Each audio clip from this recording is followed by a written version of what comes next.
இனிய உறவுகளுக்கு என்னுடைய அன்பான வணக்கம்.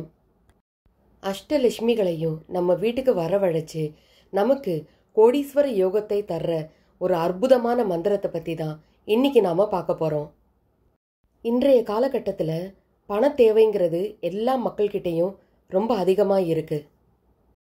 நம்மளோட கடன் எல்லாம் அடையணும், பிள்ளைங்களெல்லாம் நல்லபடியாக படிக்க வைக்கணும், சொந்தமாக ஒரு வீடு கட்டணும், வியாபாரம் செய்கிறதுக்கு பணம் வேணும். இந்த மாதிரி எல்லாத்துக்குமே பணம் ரொம்ப அத்தியாவசிய தேவையாக எல்லாருக்குமே இருக்குது. நமக்கு பணமும் வருது, ஆனால் அது போதுமானதாக இல்லை. வர்ற பணம் வரவு செலவுன்னு எல்லாம் சரியாக போயிடுது.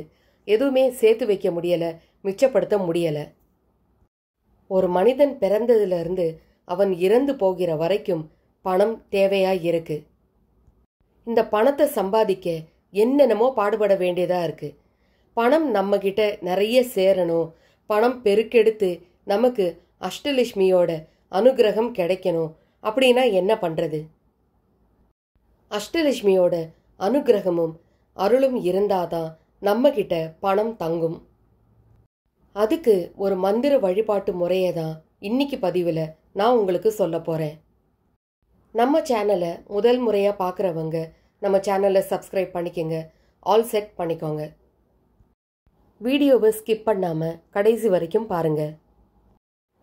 ஒரு மனுஷன் நல்லபடியாக காசு பணம் சம்பாதிச்சு கடன் இல்லாமல் ஒரு நல்ல வாழ்க்கை வாழணும்னா அவனுக்கு மகாலட்சுமி தாயாரோட பரிபூர்ண அருள் கண்டிப்பாக வேணும்.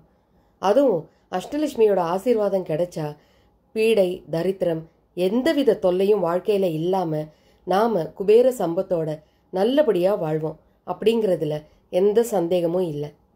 இன்னைக்கு நான் சொல்ல போகிற இந்த மந்திரத்தை நீங்கள் ஜெபிக்கிறப்போ நீங்கள் எதிர்பார்த்த எல்லாமே உங்ககிட்ட சேருங்க. இந்த மந்திர வழிபாட்டை பற்றி தெரிஞ்சுக்கலாம் வாங்க. இந்த மந்திரத்தை வெள்ளிக்கிழமை அன்னைக்கு சொல்ல ஆரம்பிக்கணுங்க. வெள்ளிக்கிழமை காலையில் குளிச்சுட்டு சாப்பிட்றதுக்கு முன்னாடியே வீட்டில் பூஜை அறையில் விளக்கு ஏற்றி வச்சு வெற்றிலை பாக்கு பூ பழம் இதையெல்லாம் நெய்வேத்தியமாக வச்சு மகாலட்சுமி தாயார் படத்துக்கு முன்னாடி உட்கார்ந்து இந்த மந்திரத்தை சொல்ல ஆரம்பிக்கலாம். பழமெல்லாம் நைவேத்தியமாக வைக்க முடியாதவங்க வெறும் வெற்றிலை பாக்கு வச்சு கூட சொல்லலாம். காடு வெட்டி போட்டு கடிய நிலம் திருத்தி வீடு கட்டி கொண்டிருக்கும் வேல் வணிகர் வீடு கட்கு இன்றைக்கு வந்த அம்மா லக்ஷ்மியே என்றைக்கும் நீங்காதிரு. இந்த மந்திரத்தை நான் டிஸ்கிரிப்ஷன் பாக்ஸ்லையும் கொடுக்குறேன், அதில் எல்லாரும் செக் பண்ணிக்கோங்க. இந்த மந்திரத்தை தினமும் 11 முறை சொல்லணுங்க. வெள்ளிக்கிழமையில தொடங்கி இந்த மந்திரத்தை தொடர்ந்து 20 நாட்கள் நீங்கள் சொல்லணும். தினமும் காலையில் குளிச்சு முடிச்சு மகாலட்சுமிக்கு விளக்கு ஏற்றி இந்த மந்திரத்தை சொல்லணும். இந்த மந்திரத்தை 11 முறை சொல்லணும் அப்படின்னு கூட கிடையாது. வாய்ப்பு இருக்கிறவங்க இந்த மந்திரத்தை 48 நாட்கள் கூட சொல்லலாம். அதனால பலன்கள் இன்னும் அதிகமாக கிடைக்குங்க. அந்த காலத்தில் நம்ம சித்தர்கள் வழிபட்ட பழைய முறைகளில் இந்த மந்திரமும் ஒன்று. சித்தர்கள் சொன்ன இந்த முறையை பின்பற்றி பல பேர் நல்ல செழிப்பான வாழ்க்கையை வாழ்ந்ததா சொல்லப்படுது. அதாவது நம்ம முன்னோர்கள் காலத்தில் சித்தர்கள் கூறிய மந்திரம் இது. இந்த மந்திரத்தை சொல்லி நம்ம முன்னோர்கள் காலத்திலேயே செல்வ செழிப்பா பல பேர் வாழ்ந்திருக்காங்க இந்த மந்திரத்தை சொன்னவங்க. லக்ஷ்மி தேவி மட்டும் நம்ம வீட்டுக்கு குடி வந்துட்டா அவங்கள தொடர்ந்து அஷ்டலட்சுமிகளும் நம்ம வீட்டுக்கு வந்துடுவாங்க. அஷ்டலட்சுமிகளும் வீட்டுக்கு வந்துட்டாலே நம்மளுடைய எல்லா பிரச்சனைகளுக்கும் தீர்வு கிடைக்குங்க. சுபிட்சமான ஒரு வாழ்க்கை அமையும். நமக்கு இதில் எந்தவித அச்சமும் இருக்காது.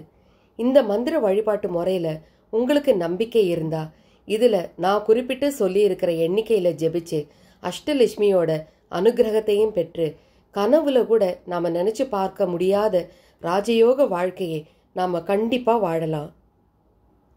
அதுக்கு நீங்கள் பூரண நம்பிக்கையோட இந்த மந்திரத்தை சொல்லணுங்க. இந்த மந்திரம் தமிழ்லேயே இருக்கிறதுனால எல்லாராலையும் ரொம்ப எளிமையாக சொல்ல முடியும். டிஸ்கிரிப்ஷன் பாக்ஸில் நான் கொடுத்துருக்கிற இந்த மந்திரத்தை நீங்கள் ஒரு நோட்டில் இன்றைக்கே எழுதி வச்சுக்கோங்க. வர்ற வெள்ளிக்கிழமையிலேருந்து இந்த மந்திரத்தை நீங்கள் சொல்ல ஆரம்பிச்சிருங்க. இந்த மந்திரத்தை சொல்ல ஆரம்பித்த நாள்லேருந்து அஷ்டலட்சுமிகளின் அனுகிரகம் எல்லாருக்குமே கிடைக்கும். உங்கள் வாழ்க்கையில் இந்த மந்திரம் சொன்னதுக்கப்புறம் எந்த மாதிரியான மாற்றங்கள் எல்லாம் நிகழ்ந்திருக்கு அப்படிங்கிறத எனக்கு கமெண்ட்டில் நீங்கள் ஷேர் பண்ணுங்கள். இந்த வீடியோவை நீங்கள் மட்டுமே பார்த்துட்டு அப்படியே இருந்துடாமல் உங்கள் தெரிஞ்சவங்களுக்கும் இந்த வீடியோவை ஷேர் பண்ணுங்கள். எல்லாரும் இந்த மந்திரத்தை சொல்லி எல்லா மக்களும் பயனடையட்டும். மகாலட்சுமியோட அருள் அனைவருக்கும் கிடைக்கணும்னு பிரார்த்தனை பண்ணிக்கிட்டு இந்த பதிவை நான் முடிச்சுக்கிறேன். மீண்டும் ஒரு நல்ல தகவலோட உங்களை அடுத்த பதிவில் நான் சந்திக்கிறேன். நன்றி, வணக்கம். ஜெய் சாய்ராம்.